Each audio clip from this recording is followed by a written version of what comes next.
ఆ బుక్స్ ఇంక రాలేదు. Okay sir. అవి వచ్చి రాగానే మొదలెడదాం.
ఇంక రాలేదేంటమ్మా? ఇంక చాలా మంది రావాలి.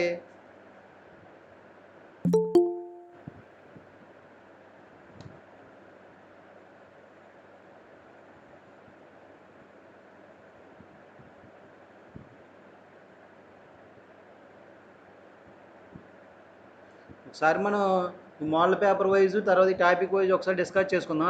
మ్యాక్సిమం మన పెనకారణ వరకు కూడా అడిగాను. అడిగితే ఇంకా ఎక్కడ తయారవ్వలేదండి బుక్స్ అన్నాడు. సో 2-3 రోజులు మళ్ళీ ఒకసారి అడుగుతాను. అడిగితే సెకండ్ ఇయర్ మొదలెట్టేసుకోవచ్చు.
ఏంటమ్మా ఇంక చాలా మంది రావాలి, రాలేదు.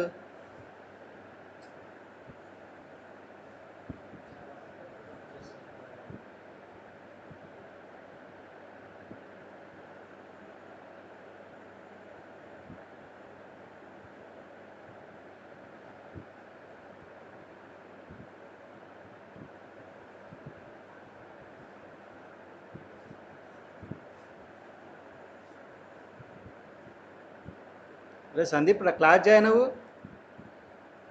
జాయిన్ అవ్వు.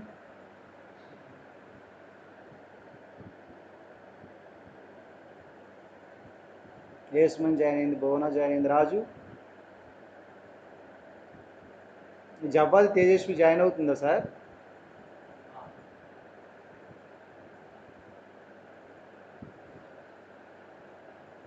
మీరు కాల్ చేస్తున్న నంబర్ ప్రస్తుతం స్విచ్ ఆఫ్ చేయబడింది.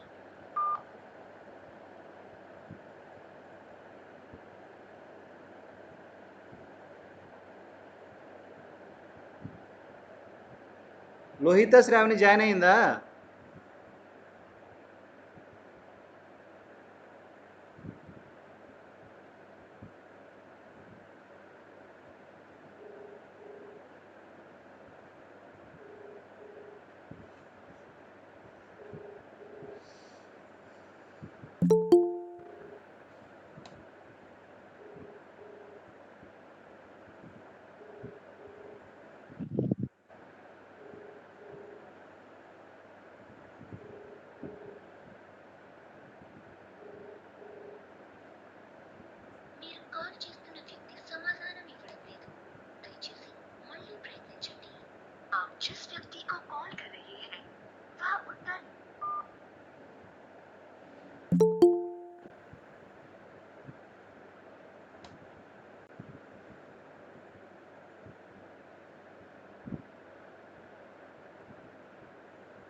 ఎరా సందీప్ ఎక్కడ ఉన్నారా నువ్వు? పనిలో ఉన్నాను సార్. పనిలో ఉన్నావా?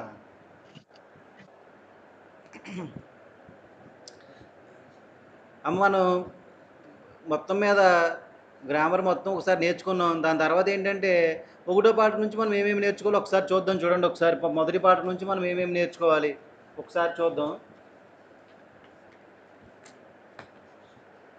మొదటి పాట నుంచి మనం ఏం నేర్చుకోవాలో ఒకసారి చూద్దాం. చూడండి ఒకసారి ఇందులో ఒకసారి మీకు మోడల్ పేపర్ చూపిస్తాం. చూడండి ఒకసారి మనం ఏమేం చదవాలని చెప్పుకున్నాం, ఏ పాటలు చదవాలని చెప్పుకున్నాం మనం.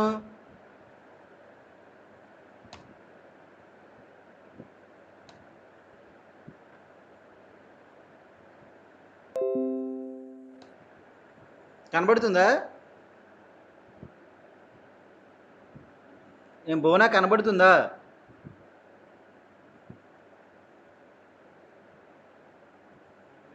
కనిపిస్తుంది సార్. ఒకసారి చూడండి ఒకసారి. మనం ఒకటో పాఠంలో మనం దాదాపుగా ఏమేమి నేర్చుకోవాలి, రెండో పాఠంలో ఏం నేర్చుకోవాలో ఒకసారి చూడండి. ఒకసారి మళ్ళీ ఒకసారి చెప్తాను.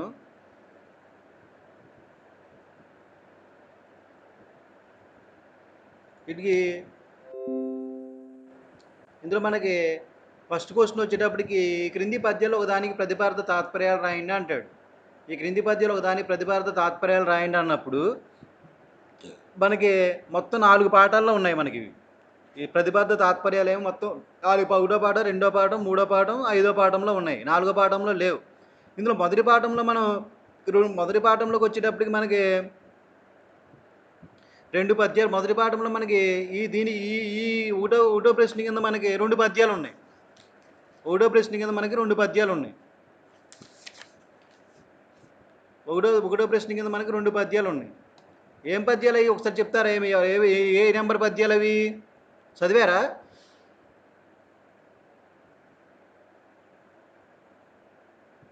ఒకటో నెంబర్ కింద మనకి ఏ పద్యాలు ఉన్నాయి?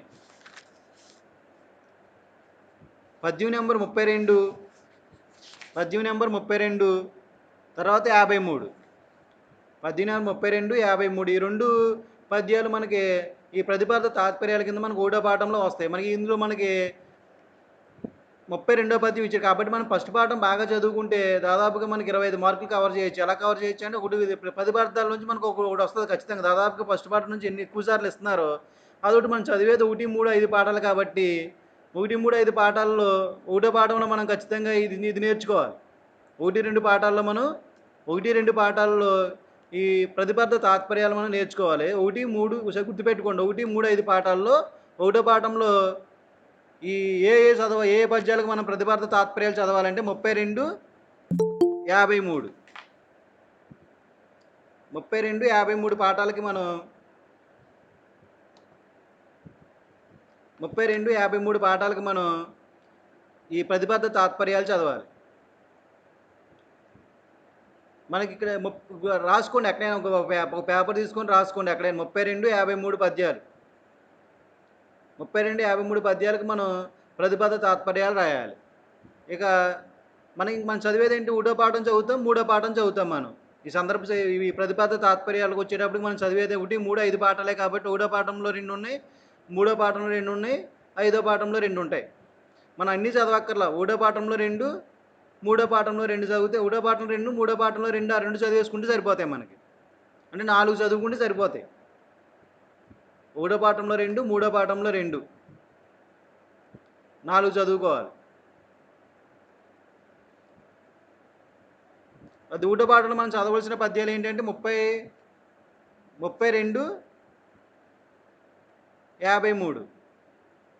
రాసుకున్నారు ఎక్కడైనామ్మా? లావణ్య, సారిక, సార్.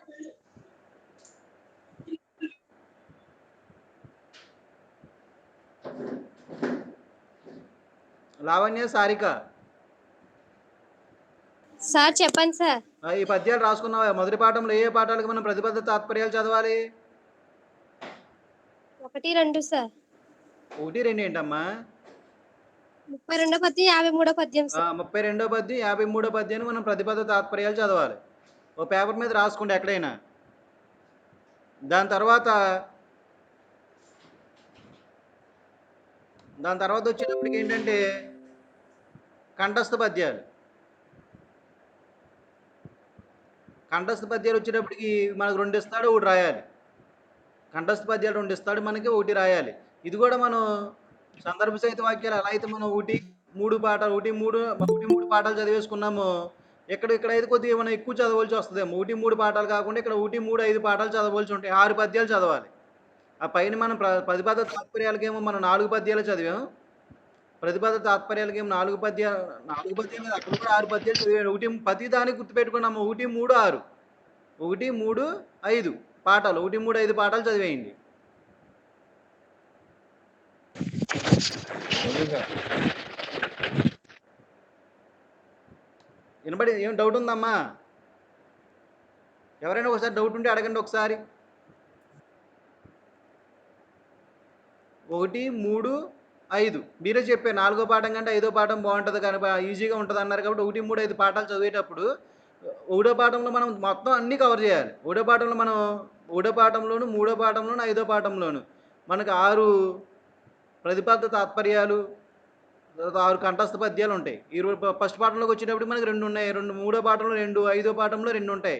ఈ ప్రతిపాద్య తాత్పర్యాలు 1, 2 మనం నేర్చేసుకోవాలి. నేను చెప్పాను మొదటి పాఠంలో ఏమేమి చదవాలో. 32, 53. అదేవిధంగా కంఠస్థ పద్యాల విషయానికి వస్తే 37,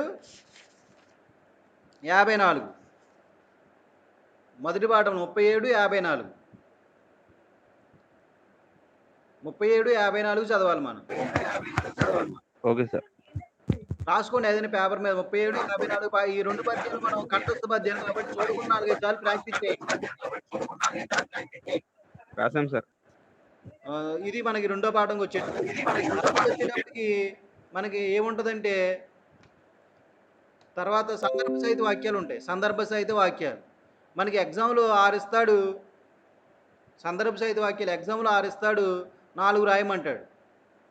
ఎగ్జామ్లో మనకు 6 ఇస్తాడు, 4 రాయమంటాడు. కాబట్టి మనం 1, 3, 5 పాఠాలు చదువుతాం. ఎలాగను 1, 3, 5 పాఠాలు చదువుతాం.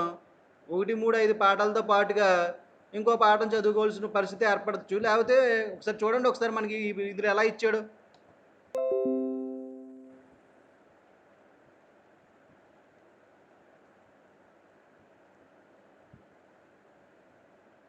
చూడండి ఒకసారి. 1ో పాఠంలో 1, 2ో పాఠంలో 1, 3ో పాఠంలో 1, మళ్ళీ 3ో పాఠంలో 1, 4గో పాఠంలో 1, 5ో పాఠంలో 1 అన్నాడు. కాబట్టి 1, 3, 5 పాఠాలు చదవండి అమ్మా. 1, 3, 5.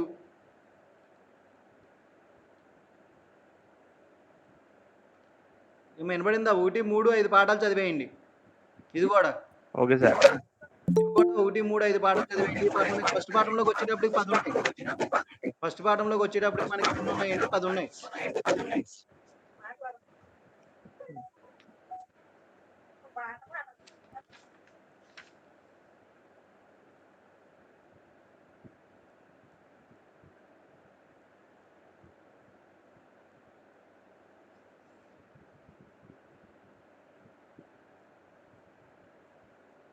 అదొకటి గుర్తుపెట్టుకోండి ఒకసారి. ఒకవేళ ఎక్స్ట్రా ఏదైనా చదవాలనుకుంటే ఇంకొక పాఠం ఏదైనా మనం చదవాలనుకుంటే మాత్రం 4గో పాఠం చదవండి. 4గో పాఠం ఈజీగా ఉంటుంది కాబట్టి 4గో పాఠం ఒకటి చదవండి. చదివితే ఇది మాత్రం 1, 3, 5 పాఠాల్లో మాత్రం 1, 3, 5 పాఠాలు మాత్రం చదవండి అమ్మా. సందర్భ ఓకే సార్. వచ్చినప్పుడు మనకు 10 ఉన్నాయి. టెక్స్ట్ బుక్లో పెట్టామమ్మా 10. టెక్స్ట్ బుక్లో పెట్టామా 10.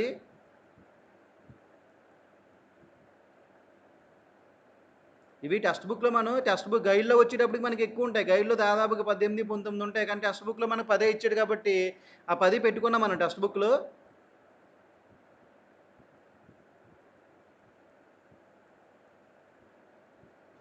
ఎవరు మాట్లాడతలేదు. ఎవరు సందీప్ పెట్టుకున్నామా? భువనా సార్ పెట్టాం కదా. పెట్టాను సార్. పెట్టారు సార్. 10 చదవండి మొదటి పాఠంలో. మొదటి పాఠం ఎంత బాగా చదువుతామ్మా ఉపయోగం ఏంటంటే మనకి దాదాపు ఇప్పుడు నేను చెప్పాను ఒక కంఠస్థ పద్యం రావచ్చు, ఒక తర్వాత ఒక ప్రతిపార్థం రావచ్చు, ఒక 2 సందర్భ సహిత వాక్యాలు కూడా మొదటి పాఠం నుంచి వచ్చే అవకాశం ఉంటుంది. కాబట్టి మొదటి పాఠం ఎవరైతే బాగా చదువుతారో దాదాపు 25 నుంచి 30 మార్కులు ఆ మొదటి పాఠం నుంచి రాసేయచ్చు మనం. దీని తర్వాత మనకి 6 చిన్న ప్రశ్నలు ఇస్తాడు. సంగ్రహ సమాధాన ప్రశ్నలు 6 ఇచ్చి 4 రాయమంటాడు. ఒక్కోదానికి 3 మార్కులు. ఈ పరిస్థితి ఎలా ఉంటుంది చూడండి. ఇందులో మొదటి పాఠం నుంచి ఏమేమి చదువుకోవాలంటే చూడండి ఒకసారి ఇచ్చాడు. దక్షిణ యజ్ఞవాటికి 2వ పాఠం. రాజుల కులంలో ఉద్యోగులు గోప్యంగా ఉంచవలసిన విషయాలు మొదటి పాఠం. నలగామరాజు ఎందుకు కలత చెందెను? శ్రీనాథుని రచనలేవి? నారదుడు చెప్పిన ఇది కూడా మొదటి పాఠం. నారదుడు చెప్పిన 14 రకాల రాజ లక్షణాలను తెలపండి. అంటే ఫస్ట్ 2వ పాఠం, 3వ పాఠం, 4 ఇక్కడ కూడా అమ్మ అంటే మనం అదనంగా ఒక పాఠం చదవవలసి వస్తుందమ్మా. మనం ఏది 4వ పాఠం చదవవలసి వస్తుందేమో. 1, 3 పాఠాలు ఎలాగ చదువుతాం. 1, 3 పాఠాలు చదివినప్పుడు 1, 3 పాఠాల్లో 2 ఇచ్చాడు, 4వ పాఠంలో 1 ఇచ్చాడు. ఇంకో క్వశ్చన్ కోసం మనం సందర్భ సహిత వాక్యాలు 1, 2 చదవండి. సందర్భ సహిత వాక్యాలు తర్వాత ఏమో చిన్న ప్రశ్నల కోసం మీరు 4వ పాఠం కూడా చదవండి. ఈ రెండిట్ల కోసమే. ఏ రెండిట్ల కోసం? ఈ రోమన్ నెంబర్ 3లో కింది వాటిలో 4ంటికి సందర్భ సహిత వాక్యాలు రాయండి అన్నాడు కదా, దీనికోసం ఒకటి. ఈ క్రింది వాటిలో 4ంటికి సమాధానాలు రాయండి అన్నాడు, దీనికోసం. ఈ రెండిట్ల కోసం మీరు ఏం చేస్తారంటే ఈ రెండింటి కోసం మీరు 4వ పాఠం ఒకసారి చదవండి. ఈ 4వ పాఠం ఈ 2 చదవండి. 4వ పాఠం ఈ 2 చదవండి సరిపోతాయి. మనకి మొదటి పాఠంలోకి వచ్చేటప్పటికి మనకి 3 ఉన్నాయి. ఏంటంటే ఆ 3 ఉద్యోగుల పట్ల రాజులు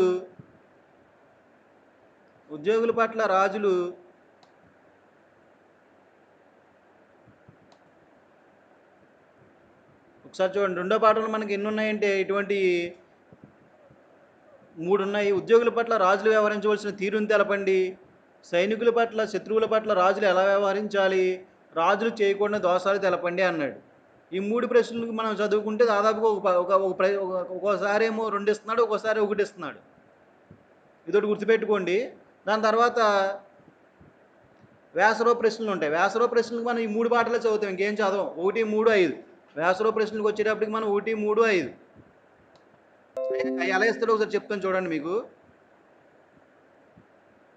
వేసరో ప్రశ్నలకు వచ్చేటప్పటికి ఎలాగిస్తాడు చూడండి. 1వ పాఠంలో 1, 2వ పాఠంలో 1 ఇచ్చి ఒక దానికి ఆన్సర్ రాయమంటాడు. 3వ పాఠంలో 1, 4వ పాఠంలో 1 ఇచ్చి ఒక దానికి ఆన్సర్ రాయమంటాడు. చూడండి, 3వ పాఠంలో 1, 4వ పాఠంలో ఇచ్చి ఒక దానికి ఆన్సర్ రాయమంటాడు. తర్వాత 4వ పాఠంలో 1 మళ్ళీ ఇచ్చాడు. 4వ పాఠంలో 2, 10 దాంట్లో 2 ఇస్తున్నాడు అమ్మ. 4వ పాఠంలో 1 మళ్ళీ 5వ పాఠంలో 1 ఇచ్చి ఒక దానికి రాయమన్నాడు.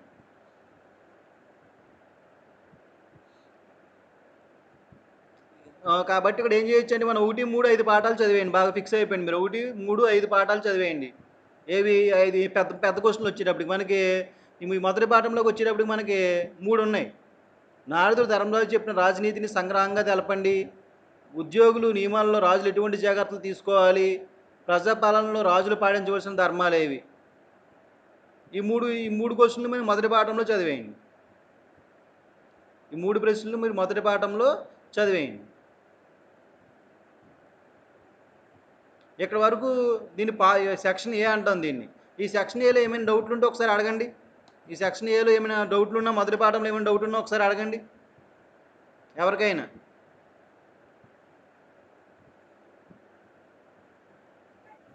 లేవు సార్.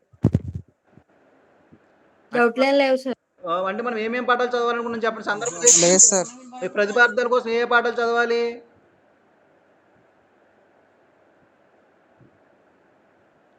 ప్రతిపార్థాల కోసం మనం ఏ పాఠాలు చదవాలి? 1, 2, 1, 3 5 మ్యాక్సిమం అవసరం లేకపోవచ్చు. 1, 3, 5 చదివితే మంచిదే. కానీ 1, 3 బాగా చదవండి. 5 ఎందుకంటే ఒక్కోసారి మనకి 2, 4 ఇచ్చే అయితే ఇబ్బంది అవుతుంది. 2, 4 లేదు కాబట్టి ఒకవేళ 2, 5 ఇచ్చాడు అనుకోండి మిస్ అయిపోవచ్చు. కాబట్టి 1, 3, 5 చదవండి అమ్మా. Okay sir. Okay sir. 6 విద్యలు చదువుతారు మీరు. 1, 3, 5. Okay sir. అంటే ఎందుకంటే ఒక్కోసారి మనకి రెండోది ఎలాగో వదిలేసాం కదా, 2, 5 ఇస్తే మనం 1, 3 చదివా మనకు ఒకసారి మిస్ అయిపోయే అవకాశం ఉంటుంది. కాబట్టి ఇంకా ఆ పరిస్థితి కూడా రాకుండా ఉండాలంటే ఏం చేయొచ్చు అంటే 1, 3, 5 చదివేయండి. అందులో మొదటి పాఠంలోకి వచ్చేటప్పటికి మనం ఏం చదవాలి? ఏ పద్యాలు చదవాలి మొదటి పాఠంలో? 32, 53. 32, 53 గుర్తుపెట్టుకోండి. రెండవది కంఠస్థ పద్యాలు. కంఠస్థ పద్యాలే మనకు 2 ఇస్తాడు, 1 రాయాలి. ఇది కూడా మనం ఏ పద్యం 1, 3, 5 చదివేయండి. ఇది కూడా 1, 3, 5. ఇందులో 1, 3, 5 చదవండి, ఇబ్బంది ఉండదు. ఇంక 1, 3, 5 చదివేస్తే ఖచ్చితంగా మనకి 6 పద్యాలు ఉంటాయి. 6 పద్యాలు చదివేసుకుంటే ఆ పద్యం మనం ఎలా వచ్చినా సరే రాసేయచ్చు. కాబట్టి మనం మొదటి పాఠంలో ఇక్కడ కూడా ఏ పద్యాలు చదవమని చెప్పాను? 37, 54. 37, 54. Very good. దీని తర్వాత వచ్చినప్పటికి మీకు సందర్భ సహిత వాక్యాలు వస్తాయని చెప్పాను మీకు. 6 ఇస్తాడు, 4 రాయాలి. 5 పాఠాల్లోంచి 5 ఇస్తాడు, ఇంకేదైనా ఒక పాఠంలోంచి 1 ఇస్తాడు ఎక్స్ట్రా. కాబట్టి ఇక్కడ కూడా మనం ఏం చెప్పానంటే ఇక్కడ మీకు 4 పాఠాలు చెప్పాను నేను. 1, 3, 5 కంపల్సరీగా చదివేయండి. దీంతోపాటు 4వ పాఠం కూడా చదవండి. ఏమ్మా వినపడిందా? 1, 3, 5 వినిపించింది సార్. 1, 3, 5 కంపల్సరీగా చదవండి. దీంతో పాటు సందర్భ సహిత వాక్యాల విషయంలోకి వచ్చినప్పుడు మీరు 4వ పాఠం కూడా చదవండి. 4వ పాఠం చదివిన మీకు ఇష్టమే, 2వ పాఠం చదివిన మీకు ఇష్టమే. ఏ పాఠం మీకు ఈజీ అనిపిస్తే చదవండి. Okay sir. తర్వాత 4 మార్కుల ప్రశ్నలు, చిన్న సమాధాన ప్రశ్నలు ఉన్నాయి కదా, 3 మార్కుల సమాధాన ప్రశ్నలకు వచ్చేటప్పటికి మనకి 6 ఇస్తాడు, ఇక్కడ కూడా 4 రాయాలి. ఇక్కడ కూడా 6 ఇస్తాడు, 4 రాయాలి. ఈ సందర్భంలో మనం ఏం చేయొచ్చు అంటే 6 ఇచ్చినప్పుడు 6 ఇస్తాడు, 4 రాయాలి. ఇక్కడ మనం 1, 3, 5 కామన్గా చదువుతాం కదా. 1, 3, 5తో పాటు రెండో పాఠం కానీ 4వ పాఠం కానీ కూడా చదవండి. ఈ 2 విషయాలకే మనం 2, 4 పాఠాలు చదువుతాం. మిగిలిన అన్ని విషయాల్లో కూడా 1, 3, 5 పాఠాలు చదువుతాం. ఈ విషయంలో మాత్రం 1, 2, 3, 4 పాఠాలు ఈ రెండే. ఏది చిన్న సమాధాన ప్రశ్నలో ఒకటి, తర్వాత ఏం సందర్భ సహిత వాక్యాలు ఒకటి. తర్వాత వ్యాసరూప ప్రశ్నలు వచ్చేటప్పటికి, పెద్ద ప్రశ్నలు వచ్చేటప్పటికి మనకి 1, 3, 5 ఇంక ఎక్కువ చదవక్కర్లా. మనం 1, 3, 5 పాఠాలు చదివితే సరిపోతుంది. అందులో 1వ పాఠంలోకి వచ్చేటప్పటికి మనకు 3 ఉన్నాయి. చిన్న సమాధాన ప్రశ్నలు 3 ఉన్నాయి, వ్యాసరూప ప్రశ్నలు 3 ఉన్నాయి. అవి చదివేసుకోండి బాగా. తర్వాత సెక్షన్ బిలోకి వెళ్ళేటప్పుడు మనకి ఇక్కడ రోమన్ 6 నుంచి రోమన్ 9 వరకు మనకి ఇక్కడ ఈ వ్యాకరణం కనబడుతుంది మనకి ప్రధానంగా. వ్యాకరణంకి వచ్చేటప్పటికి మనకి మొత్తం 16 మార్కులు. వ్యాకరణం వచ్చేటప్పటికి మొత్తం 16 మార్కులు. ఈ 16 మార్కుల్లో 4 మార్కులేమో సందులు, 4 మార్కులేమో సమాసాలు, 4 మార్కులేమో అలంకారాలు, 4 మార్కులేమో ఛందస్సు. ఇలా సమానంగా విభజించబడి ఉంటాయి ఈ 16 మార్కులు కూడా.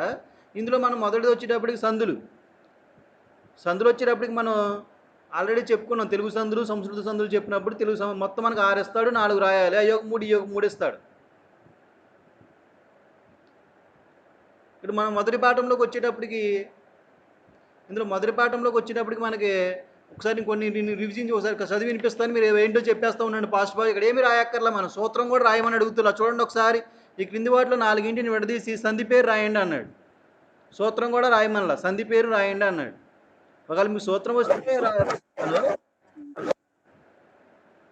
సంధి పేరు రాయండి అన్నాడు. కింది పద్యాలలో 4ని విడదీసి సంధి పేరు రాయండి అన్నాడు. అంటే ఇక్కడ మనకున్న అవకాశం ఏంటంటే, అవసరమైతే సూత్రం వస్తే సూత్రం రాయండి, సూత్రం రాయకపోయినా మనకి పర్లేదు అన్నట్టుగా అర్థమవుతుంది. దాన్ని బట్టి క్రింది వాటి పదాలలో 4కి విడదీసి సంధి పేరు రాయండి అన్నాడు. అంతే, సంధి పేరు రాస్తే సరిపోద్ది. సూత్రం ఒకవేళ వస్తే రాయండి. ఇందులో మనకు మొదటి పాఠంలో మనం ఈ విషయానికి వచ్చేటప్పుడు మనం ఏం చేయాలంటే, మనం మొత్తం 5 పాఠాల్లో ఉన్నటువంటి వ్యాకరణం అంతా చదువుకోవాలి. మీకు ఆల్రెడీ చెప్పాను. ఏది సందులు సమాసాలు, ఈ రెండే. సందులు సమాసాలు మాత్రం 5 పాఠాల్లో చదివేసుకోండి. సందులు సమాసాలు, ఈ సందులు సమాసాలు 5 పాఠాల్లో ఒకసారి వినండి, చెప్తాను చూడండి ఒకసారి. మొదటి పాఠంలో దేవోత్తములు విడదీసి చెప్పండి నాకు. దేవోత్తములు ఎలా రాస్తారు మీరు ఎగ్జామ్లో దీన్ని? దేవోత్తములు దేవోత్తములు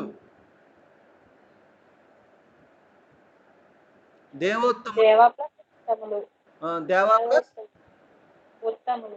ఉత్తములు. ఏ సంధి?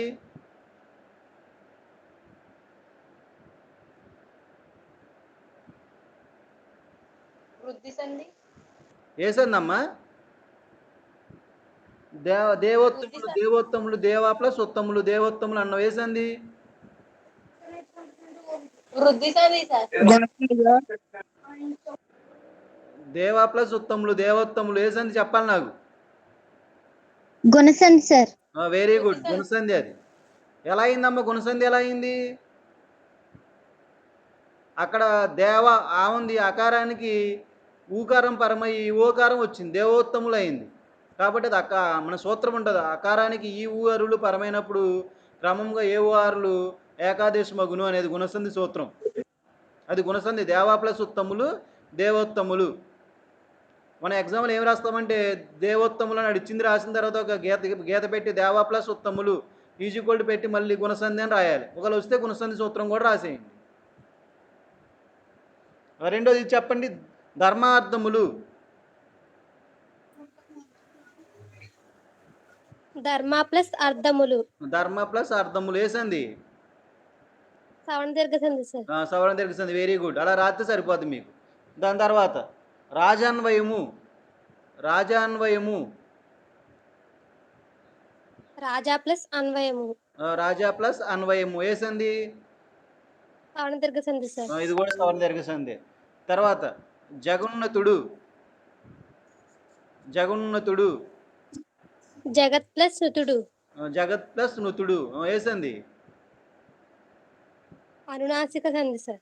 అనునాసిక సంధి. జగత్ ప్లస్ నుతుడు జగత్ ప్లస్ నుతుడు జగన్నతుడు అనునాసిక సంధి. ఆ సూత్రం వస్తే రాయండి. వచ్చే సూత్రం అనునాసిక సంధి. వచ్చు సార్. ఆ సూత్రం రాసేయండి. తర్వాత వృద్ధోపసేవ. వృద్ధోపసేవ.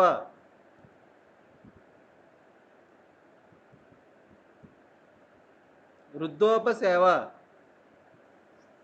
వృద్ధ ప్లస్ ఉపసేవ. Very good. వృద్ధ ప్లస్ ఉపసేవ వేసింది. గుణసంధి సార్. వెరీ గుడ్, గుణసంధి. అది వృద్ధ ప్లస్ ఉపసేవ గుణసంధి. దీని తర్వాత నరేంద్రోత్తముడు. నరేంద్రోత్తముడు. నరేంద్ర ప్లస్ ఉత్తముడు. నరేంద్ర ప్లస్ ఉత్తముడు వేసింది.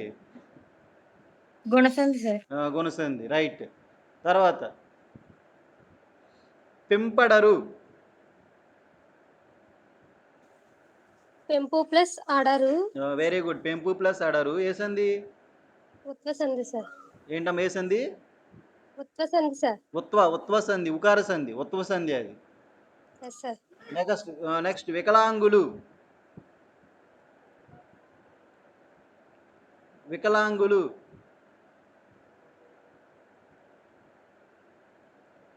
వికలాంగులు. వికలా ప్లస్ అంగులు. వికలా ప్లస్ అంగులు వేసింది. సవర్ణ దీర్ఘ సంధి సార్. సవర్ణ దీర్ఘ సంధి. నెక్స్ట్ అభ్యంతరము. అభి ప్లస్ అంతరము యనాదేశ సంధి. యనాదేశ సంధి. అన్వయము.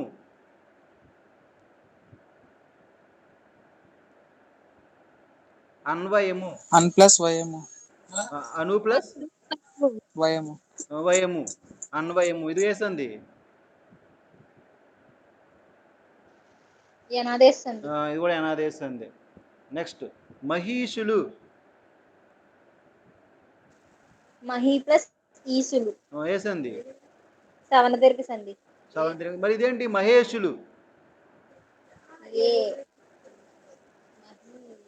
గుణసంధి సార్. మహేషులు అంటే మహా ప్లస్ ఈసులు, అది గుణసంధి. తర్వాత విద్వజ్జనము. విద్వత్ ప్లస్ జనము. విద్వత్ ప్లస్ జనము వేసింది. చుత్వ సంధి సార్. చుత్వ సంధి. చుత్వ. తర్వాత జితేంద్రియుడు. జితేంద్రియుడు. జితేంద్రియుడు.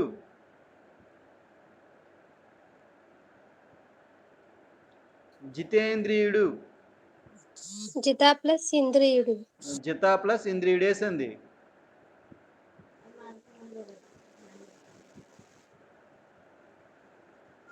గుణసంధి వేసింది.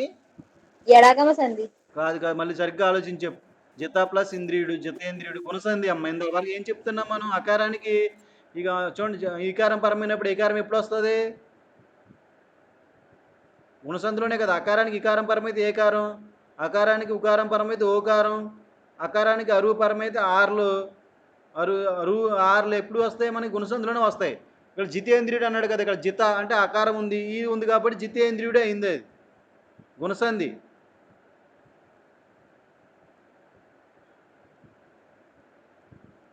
ఆయుధగారము,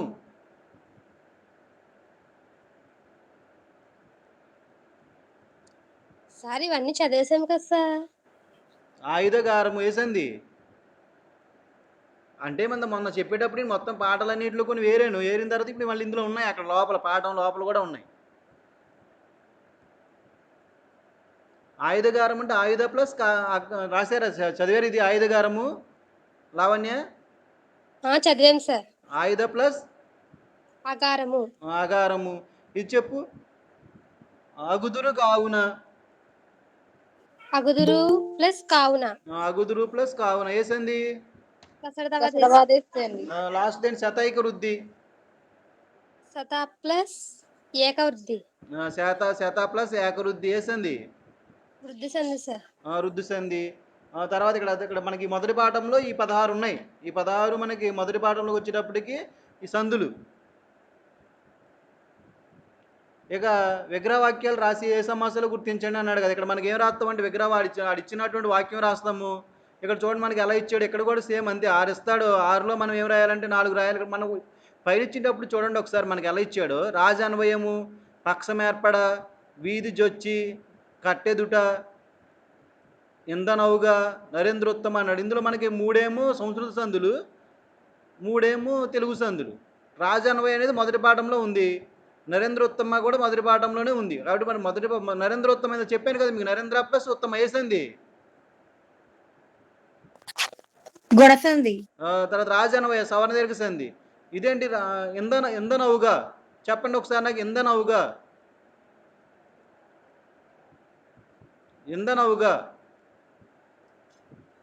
ఇంధన ప్లస్ ఓగా. ఇంధన ప్లస్ ఓగా వేసింది. గుణసంధి. వృద్ధి సంధి. ఇంధన ప్లస్ ఓగా వృద్ధి సంధి. అది ఉంది కదా. అకారానికి ఏఐలు పరమైతే ఐకారం, వావులు పరమైతే అవుకారం, ఏకాదశమవుతాయి అని చదువుకున్నాగా, అదే అది వృద్ధి సంధి. కట్టెదుట, ఎదుట ప్లస్ ఎదుట వేసింది. ఆమరేడిది సంధి. ఈ మూడు సంస్కృత సంధులు, 3 తెలుగు సంధులు. కాబట్టి మీరు ఈ మొదటి పాఠం అదే మనకి సంధుల మీద కొద్దిగా అవగాహన ఉంటే మాత్రం ఈజీగానే రాసేయచ్చు. మనం ఎందుకు రాయక్కర్లా, మనం ఇందులో 4 రాయాలి. దీని తర్వాత సమాసాలకు వచ్చేటప్పటికి మనకి విగ్రహవాక్యాలు రాసి సమాసం పేరు రాసినాడంటే ఆ సమాసం విగ్రహవాక్యం కింద విడగొట్టి ఆ సమాసం పేరు రాస్తే సరిపోతుంది. ఇక్కడ ధర్మార్థ, ఇక్కడ చెప్పండి అమ్మ ఒకసారి. ధర్మార్థ కామములు చెప్పండి. ధర్మార్థ కామములు. ధర్మార్థ కామములు.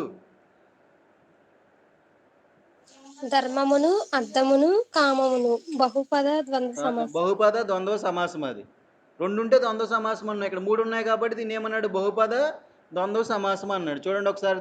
ధర్మము, అర్థము, కామము. తర్వాత అపరరాత్రి.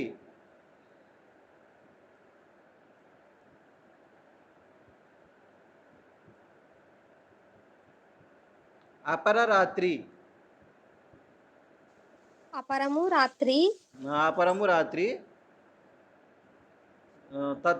ప్రథమ తత్పురుష సమాసం. ప్రథమ తత్పురుష సమాసం. అది మనం చదువుకున్నాం ఇంతకుముందు. నేను మనం చెప్పినప్పుడు నేను చెప్పాను. పూర్వకాలము, మధ్యయుగము, మధ్యాహ్నము. పూర్వకాలం అంటే ఏం చెప్పాను మీకు? కాలం యొక్క పూర్వం. కాలం యొక్క పూర్వము. మధ్యయుగం అంటే యుగము యొక్క మధ్యము. యుగం యొక్క మధ్య భాగము. ఆ మధ్యాహ్నం అంటే అహ్నం యొక్క మధ్య భాగం. అహ్నం యొక్క మధ్య భాగము. అలాగనే అపర్రాత్రి అన్న కూడా అంతే. దీని తర్వాత సేనాధ్యక్షుడు. సేనాధ్యక్షుడు.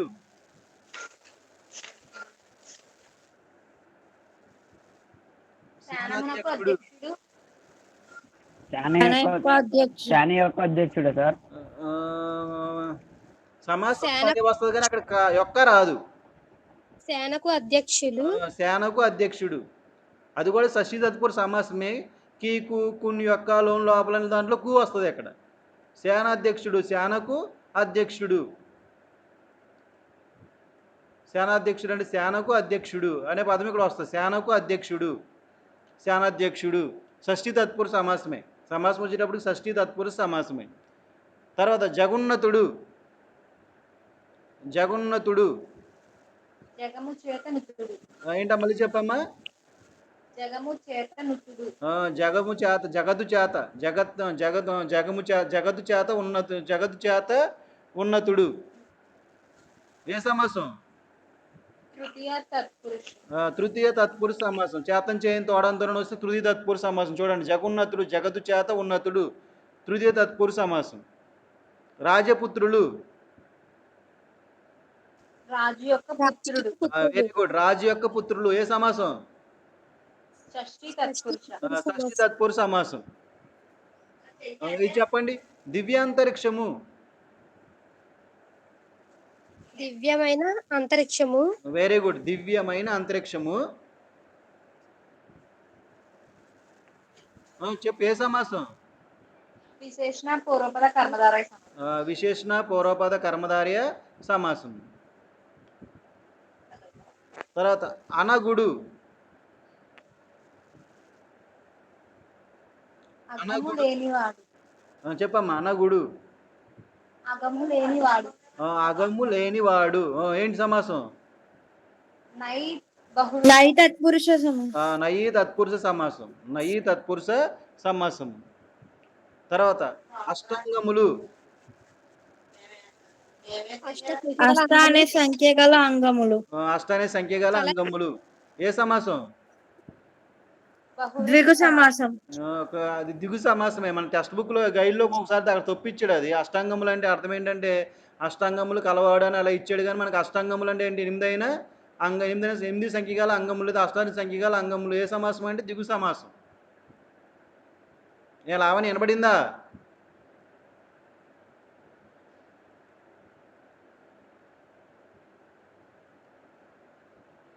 తర్వాత ఆయుర్వేదము.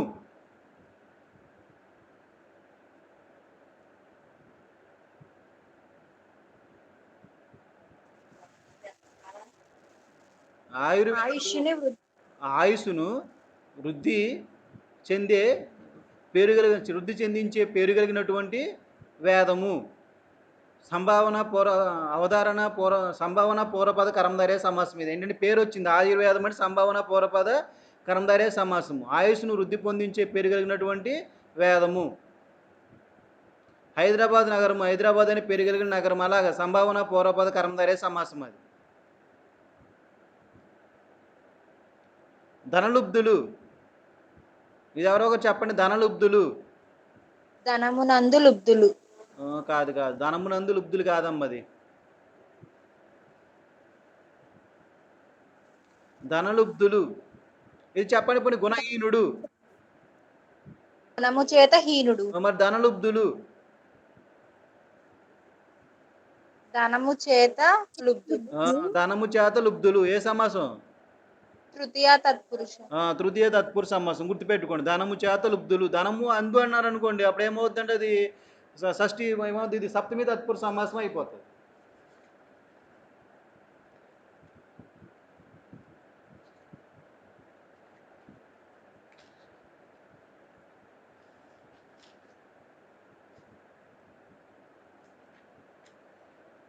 ధనలుబ్ధులు.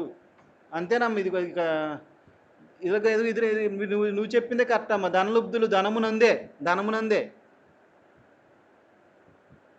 వినబడిందా? Okay sir. ధనమునందు లుబ్ధులు. కరెక్టే నువ్వు చెప్పింది. ధనములందు లుబ్ధులు. ధనము లు అన్నాడు కదా. ధనము లుబ్ధులు, ధనమునందు లుబ్ధులు. సప్తమి తత్పురుష సమాసం. చోర భయము. చోరము వలన భయం. చోరులు. చోరుల వలన భయం. చోరులు అంటే ఎవరో? దొంగలు. దొంగ భయం అన్నా చోర భయం అన్నా ఒకటే. దొంగ భయం అన్నా చోర భయం అన్నా ఒకటే.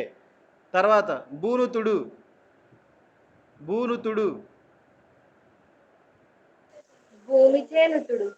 భూమిచే నుతుడు. చేతం చేయని తోడంతో వస్తే అదే కదేంటి అది? తృతీయ తత్పురుష. తృతీయ తత్పురుష సమాసం. తర్వాత మూడో భాగము. మూడవదైన భాగము. మూడైన భాగము అంటే ఏంటిది? ఏ సమాసం? విశేషణ పూర్వపద కర్మధారయ. విశేషణ పౌరపద. గుర్తుపెట్టుకోవాలి, ఇక్కడ మనకి మూడైన సంఖ్యగల భాగములు అని రాయకూడదు. ఎందుకంటే ఇక్కడ ఏమవుతుందంటే ఇక్కడ మూడు అనేది ఇక్కడ విశేషణం కింద ఉపయోగించాడు. ఇక్కడ మూడు అనే పదం ఏంటంటే విశేషణం కింద ఉపయోగించాడు. కాబట్టి మూడైన భాగములు విశేషణ పౌరపద కర్మధారయ సమాసం. సాధుజనులు. సాధులైన జనులు. అది కూడా అంతే, విశేషణ పౌరపద కర్మధారయ సమాసం. ధనధాన్యములు. ధనమును ధాన్యమును ఏ సమాసం? ద్వంద్వ సమాసం. అసాధ్యము సాధ్యము కానిది. నైతత్పురుష. జితేంద్రియుడు. జయించబడిన ఇంద్రియులు కలవాడు. కలవాడు వస్తే ఏ సమాసం? బహురిహి. బహురి. నిర్జితాత్ములు. నిర్జితమైన ఆత్మ కలవారు. కలవాడు వచ్చింది కాబట్టి ఇది కూడా బహువి సమాసం. ఇక్కడ వరకు మీకు ఇక్కడ ఇచ్చాడు చూడండి ఒకసారి. సహస్రాక్షుడు. సహస్రాక్షుడు.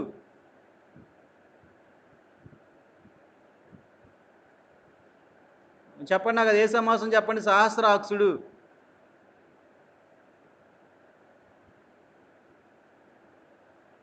వేయి కన్నుల కలవాడు. 1000 కన్నులు కలవాడు ఇంద్రుడు. 1000 కన్నులు కలవాడు ఎవరంటే ఇంద్రుడు. కాబట్టి బహురీ సమాసం. తన ఇల్లు.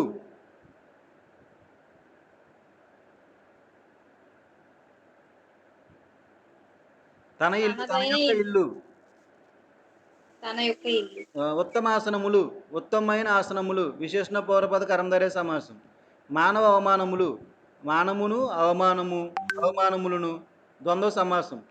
సింసుప వృక్షము. సింసుప అనే పేరు కలిగిన వృక్షము. సంభావన పౌరపద కర్మధారయ సమాసం. అష్టాంగములు. 8 అంగములు ద్వంద్వ సమాసం. ఇలాగమ్మ మనకి ఇక్కడ మనకి ఇది చాలా ఈజీనే. ఇక్కడ కూడా మనకు 6 ఇస్తాడు, 4 రాయాలి. ఇక్కడ కూడా మనకు 6 ఇస్తాడు, 4 రాయాలి.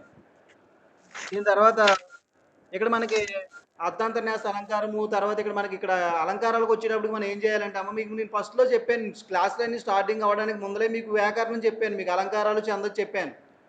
ఈ అలంకారాలు మనకి ఏం రాయాలంటే ఉదాహరణకి వృత్యానుప్రాస అలంకారం అన్నాడు. వృత్యానుప్రాస అలంకారం గురించి అలా ఏం రాస్తారు ఒకసారి చెప్పండి నాకు. ఆ వృత్యానుప్రాస అలంకారం కంటే ఫస్ట్ మనం ఏం చేయాలి చెప్పండి? అది ఏం రాయాలి మనం ఫస్ట్? వృత్యానుప్రాస అలంకారం అని సైడ్ హెడ్డింగ్ పెడతాం. పెట్టిన తర్వాత ఫస్ట్ ఏం రాయాలి? ఒకటి గాని అంతకంటే ఎక్కువ హల్లులు అనేక సార్లు వచ్చినట్లయితే అది వృత్యానుప్రాస అలంకారం. ఒకటి కానీ అంతకంటే ఎక్కువ హల్లులు అనేక సార్లు ఆవృతమైనట్లయితే దాన్ని వృత్యానుప్రాస అలంకారం అంటారు అని రాసిన తర్వాత సూత్రం. తర్వాత ఉదాహరణ రాయాలి. ఉదాహరణ ఏం రాస్తారు? ఒక ఉదాహరణ చెప్పండి. విష్ణు రోజిష్ణు జిష్ణు సహిష్ణు.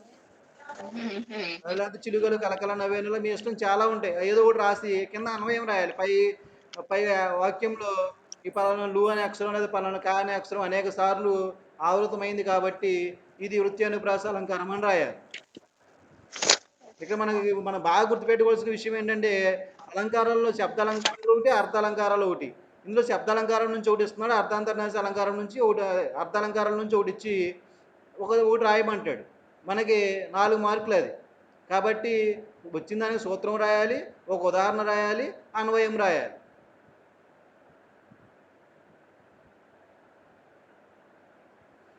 తర్వాత అర్థాంతర్న్యాస అలంకారం గురించి ఎవరు చెప్తారు చెప్పండి ఒకసారి? అర్థాంతర్న్యాస అలంకారం గురించి.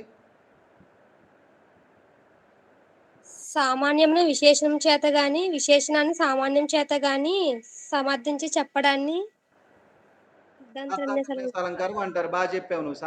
సామాన్య అంశాన్ని విశేషణం చేత కానీ విశేషణ అంశాన్ని సామాన్యం చేత కానీ సమర్థించి చెప్పడాన్ని అర్థాంతర్న్యాస అలంకారం అంటారు. కరెక్టే. ఇప్పుడు నాకు కావాల్సింది ఏంటంటే ఒక ఉదాహరణ చెప్పు.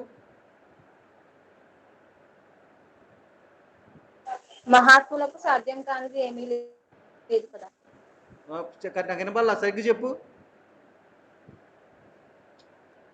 మహాత్ములకు సాధ్యం కానిది ఏమీ లేదు కదా.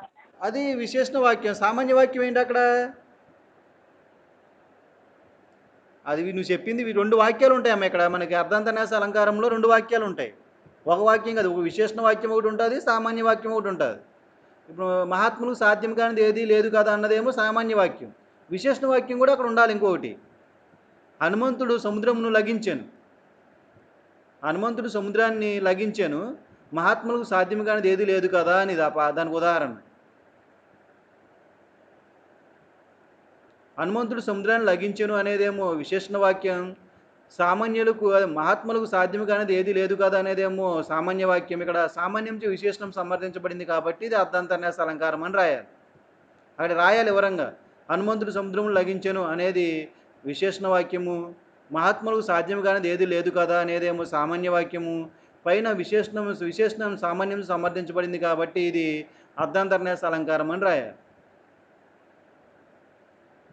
అలాగే మనకి ఈ అర్ధాలంకారాలు శబ్దాలంకారాలు మనకి పాఠంలో ప్రతి పాఠంలో చదవక్కర్లా. మనం మన మొదటి ఉదాహరణలతో సహా చెప్పేసుకున్నాం. అవి మనం చదివేసుకుంటే బాగా ఈజీగా రాసేయచ్చు. దాని తర్వాత చివరిలో మళ్ళీ సేమ్ అంతే, ఛందస్సు కూడా సేమ్ అంతే. క్రింది వానిలో ఒక దానికి లక్షణాలు తెలిపి ఉదాహరణలతో సమన్వయం చేయండి అన్నాడు. ఉదాహరణతో సమన్వయం చేయండి అన్నాడు. క్రింది వానిలో ఒక దానికి లక్షణాలు తెలిపి ఉదాహరణలతో సమన్వయం చేయండి అన్నాడు. అప్పుడేం చేయాలి మనం? ఇందులో కూడా అడిగాడు చూడండి ఒకసారి. ఇది సాధారణంగా ఎలా అడుగుతాడంటే మనకి వృత్తపద్యాలు ఏమంటే ఒకసారి చెప్పండి అమ్మ. వృత్తపద్యాలు ఏవి?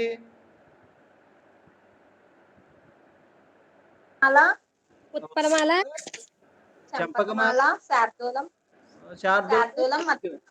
అదే వృత్తపద్యాల నుంచి ఒకటి ఇస్తాడు ఖచ్చితంగా. 4 వృత్తపద్యాల నుంచి ఒకటి ఇస్తాడు. అదేవిధంగా జాతులు ఉపజాతుల నుంచి ఒకటి ఇస్తాడు. కాబట్టి మనం సాధారణంగా నేర్చుకోవాల్సిన పద్యాలు ఏంటంటే మొత్తం వ్యాకరణం అంతా దాదాపు నేర్చుకుంటే మంచిదే. పోనీ అది కష్టమైతే ఉదాహరణకు బట్టి పడడం కష్టమవుతుంది అనుకుంటే కనీసం మీరు ఏం చేస్తారంటే ఈ వృత్తపద్యాలు 4 ప్లస్ ఉపజాతి పద్యాలు ఉన్నాయి కదా. ఉపజాతి పద్యాలు ఏంటున్నాయి? ఉపజాతి పద్యాలు ఏమున్నాయమ్మా? శేషం, తేటకి, ఆటవెలది, శేషం. ఆ 3 చదవండి కనీసం. మొత్తం 7. ఎందుకంటే నేను చెప్తున్నాను దాదాపుగా ప్రతి ఎగ్జామ్లో కూడా మనకి వృత్తపద్యాలు ఇస్తాడు. ఒకళ్ళు వృత్తపద్యాలు ఇవ్వకుండా ఒకళ్ళకి అందపద్యం ఇచ్చి ఉపజాతి పద్యాలు ఒకటి ఇచ్చాడు అనుకో, అప్పుడు మనకు వృత్తపద్యాలు లేదనుకో ఇబ్బంది పడతాం. కాబట్టి మనం చదివితే పోయి ఆ 3 చదవను, కందపద్యం ఒకటి చదువుకుంటాను అనుకుంటే కందపద్యం అని ఒకటి చదివేసుకోండి. 5 పద్యాలతో అయిపోతుంది. మీ ఇష్టం ఏ పద్యమైనా సరే. ఒక వృత్తపద్యం, ఒక జాతి ఉపజాతి, లేకపోతే వృత్తాలు జాతుల ఉపజాతుల్లో ఒకటి చదవండి అమ్మ. వృత్తాలు కామన్గా అన్నీ చదవండి. కానీ ఇది రాసేటప్పుడు ఏం చేయాలంటే లక్షణాలు నీట్గా రాయాలి. ప్లస్ ఒక ఉదాహరణ రాసి దాన్ని సమన్వయం చేయాలి. అది ఎలా అయిందో కూడా రాయాలి. అలా రాసినప్పుడు మాత్రమే మనకి దీంట్లో మనకి అనుకున్న మార్కులు వస్తాయి. గుర్తుపెట్టుకోండి అమ్మ అది. అంతేగాని మనం ప్రతి పాఠంలో కూడా వివరంగా చదవాల్సిన అవసరం అయితే లేదు ఇక్కడ. తర్వాత వచ్చేటప్పుడు మనకి సెకండ్ సెమ్లోకి వచ్చేటప్పుడు మళ్ళీ ఇది ఒకటి ఉంది మనకి. సెకండ్ సెమ్లో నాకు ఇంకోటి కూడా ఇచ్చారు. ఏంటంటే సెకండ్ సెమ్లో మనకి స్కిల్ డెవలప్మెంట్ కింద సెకండ్ సెమిస్టర్కి వచ్చేటప్పటికి మనకి పర్ఫార్మింగ్ ఆర్ట్స్ అని ఒకటి ఒక సబ్జెక్ట్ పెట్టారమ్మ కొత్తగా. తెలుగు కాకుండా పర్ఫార్మింగ్ ఆర్ట్స్ అని ఒకటి పెట్టారు 50 మార్కులకి. ఇంకా మీకు ఉన్నట్టున్నాయి పర్ఫార్మింగ్ ఆర్ట్స్. ఇంకేమున్నాయమ్మ మీకు ఒకసారి చెప్పండి, ఇంకేమేమి ఉన్నాయి? సెకండ్ సెమిస్టర్లో కామన్ సబ్జెక్ట్స్ కింద స్కిల్ డెవలప్మెంట్ కోర్స్ కింద ఏదో సబ్జెక్ట్ పెట్టారు కొత్తగా మీకు. పర్ఫార్మింగ్ ఆర్ట్స్ అని ఒకటి పెట్టారు. ఇంకేమున్నాయి? Business communication sir. Business communication ఒకటి ఉంది. ఇంకొకటి ఏదో ఉన్నట్టున్నాయి. 2 అవును సార్. ఈ పర్ఫార్మింగ్ ఆర్ట్స్ అంటే మీకు తెలిసే ఉంటుంది. పర్ఫార్మింగ్ ఆర్ట్స్ అంటే మీకు నేను నోట్స్ ఇస్తాను నేను. పర్ఫార్మింగ్ ఆర్ట్స్ అంటే ఈ నాటకాలు ఉంటాయి మీకు. ఒకటి ఏంటంటే ఇక్కడ మొత్తం 3 యూనిట్లు ఉంటాయి దీంట్లో. అందులో మొదటిది ఏంటంటే ఫోక్ ఆర్ట్స్, అంటే జానపద నాటకాలు ఉంటాయి. ఏంటంటే పకటి వేషాలు, బొమ్మలాటలు, వీధి నాటకాలు, తోలు బొమ్మలాటలు, వీధి నాటకాలు అంటే తెలుసు కదా మీకు. వీధి నాటకాలు, యక్షగానాలు, హరికథలు, బుర్ర కథలు, ఒగ్గు కథలు, చిందు, యక్షగానం, చూడండి ఇంకేంది, కోలాటం, పులివేషం.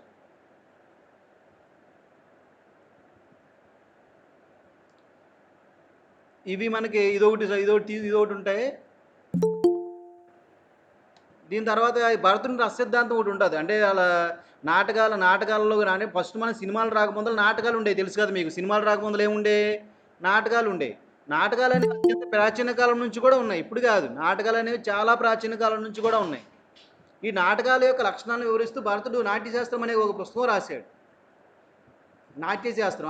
నాట్యశాస్త్రంలో రస సిద్ధాంతాన్ని గురించి అతను ఒకటి చెప్పాడు. అసలు నాటకంలో నవరసాలు ఉంటాయి, నవరసాలని ఏ సందర్భంలో ఏ రసాన్ని పలికించాలి, నాయకుడి యొక్క లక్షణాలు ఏంటి, ప్రతినాయకుడి యొక్క లక్షణాలు ఏంటి, నాయకుడి యొక్క లక్షణాలు ఏంటి, ఇవన్నీ వివరిస్తూ ఒక రస సిద్ధాంతం అంటారు దాన్ని. దాని గురించి కూడా నేను చెప్తాను. తర్వాత నాటకాల్లో రకాలు ఉంటాయి, నాట్యము, నృత్య వీటి గురించి ఒకటి. తర్వాత దశరూపకాలు ఉంటాయి. దశరూపకాల గురించి నాటకము, దశరూపకాలు అని 10 ఉంటాయి. ఈ 10 గురించి ఒకటి నేర్చుకోవాలి మనం. ఇవన్నీ మనకి సెకండ్ సెమ్లో మనకి 3 యూనిట్లు ఉన్నాయి. ఇవి పర్ఫార్మింగ్ ఆర్ట్స్ అని దీని పేరు, పర్ఫార్మింగ్ ఆర్ట్స్.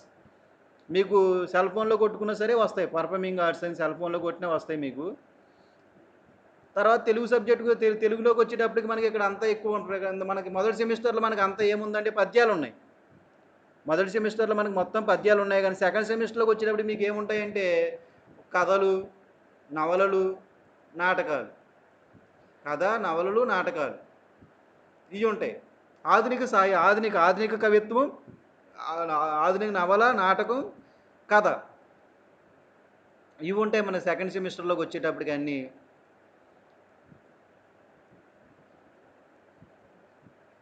కాబట్టి నువ్వు పెనకర్నారు అతనికి ఫోన్ చేశాను. అతను ఒక 2-3 రోజుల్లో బుక్ తెస్తే మనం సెకండ్ సెమిస్టర్ మొదలెట్టేసుకుందాం. ఏమో వినబడిందా? Okay sir.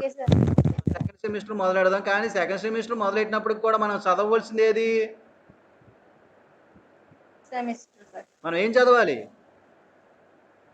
First semester. First semester చదవాలి. ఎగ్జామ్ అయిన వరకు బాగా చదవాలి. సరే ఎగ్జామ్స్ జరుగుతాయా సార్? నీకెందుకు వచ్చింది ఆ డౌట్? అంటే సెకండ్ సెమిస్టర్ మొదలెట్టేస్తున్నారు కదా సార్. సెకండ్ సెమిస్టర్ అంటే మనకి ఇప్పుడు ఆన్లైన్లో క్లాసులు అయిపోతున్నాయి కాబట్టి సెకండ్ సెమిస్టర్ మొదలెట్టామన్నాడు. కానీ ఎగ్జామ్స్ మనకు రద్దు అవ్వడం అంటే ఏమి ఉండదమ్మా. ఎగ్జామ్స్ మనకు వచ్చే నెలలో ఖచ్చితంగా పెట్టేస్తారు. వచ్చే నెల చివరిలో మ్యాక్సిమం నీకు 17-18 నుంచి ఎగ్జామ్స్ ఉంటాయి. డిగ్రీలో ఎగ్జామ్స్ రద్దు అయ్యే పరిస్థితి అసలు ఉండదమ్మా, గుర్తుపెట్టుకో. వినబడిందా? యూజీసీ గైడ్లైన్స్కి వ్యతిరేకం అది. కాబట్టి మనకి డిగ్రీ స్థాయిలో ఎగ్జామ్స్ లాస్ట్ ఇయర్ కూడా మీకు లాస్ట్ ఇయర్ అంత పెద్ద కరోనా ఉన్నప్పటికి కూడా మనకి ఎగ్జామ్స్ జరిగిపోయాయి.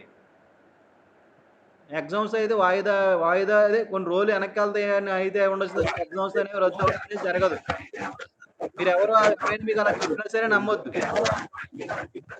వినబడిందా? ఎవరైనా చెప్పినా మన డిగ్రీ అది 10th ఇంటర్మీడియట్ కాదు. డిగ్రీలో ఎగ్జామ్స్ అనేవి రద్దు అవ్వమ్మ, గుర్తుపెట్టు కదా. యూజీసీ గైడ్లైన్స్ వ్యతిరేకం. ఎగ్జామ్ జరిగితేనే సర్టిఫికేట్ వస్తుంది. ఎగ్జామ్స్ జరగకుండా సర్టిఫికేట్ ఇవ్వరు. ఎగ్జామ్స్ రద్దు అవ్వవు. వాయిదా కొన్ని రోజులు వెనక్కి వెళ్తాయి తప్ప ఎగ్జామ్స్ అనేవి ఖచ్చితంగా జరుగుతాయి. మీరు బాగా ప్రిపేర్ అవ్వండి. ఎవరైనా మీకు ఎగ్జామ్స్ రద్దు అవుతాయని చెప్పినా అబద్ధం. ఏం డౌట్ ఉందా? లేదు సార్. లావణ్య, సారిక సార్ లేదు సార్. మళ్ళీ ఇంకెప్పుడు అలా అనమాక. నెక్స్ట్ క్లాస్ ఏంటి మీకు?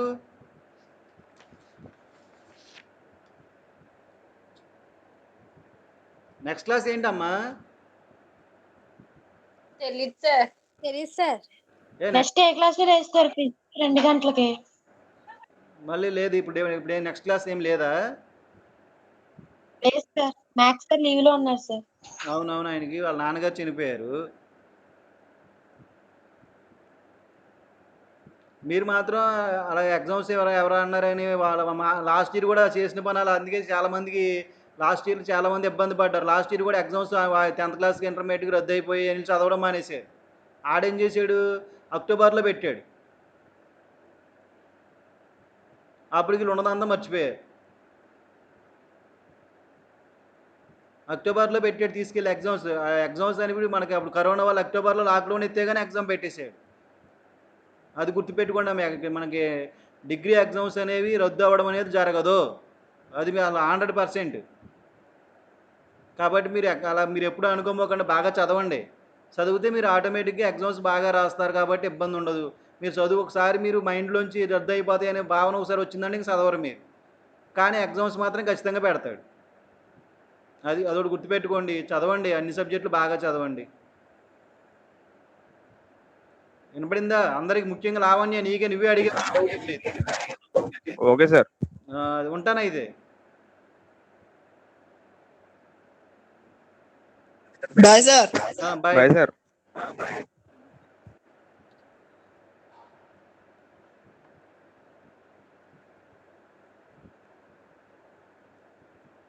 Bye sir.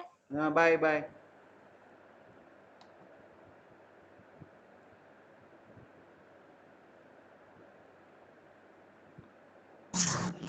సరే వంశీ నువ్వు ఉన్నావా? మీరే వెళ్ళాలరా. మీరు వెళ్ళకపోతే ఎలాగా? ఇంక ఏం చేస్తారు? లోపల ఉండి ఏం మాట్లాడతారా? ఏ కష్టసుఖాలు వంశీ కడతా సార్. ఒరే సెల్మి ఏంట్రా అది కాల్ మీద పెట్టుకుంటాం మానేసి నువ్వు పేరా?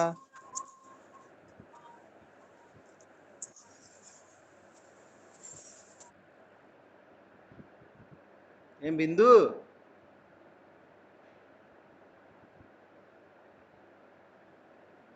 ఎరా సందీప్, ఎలవా నువ్వు ఇంకా?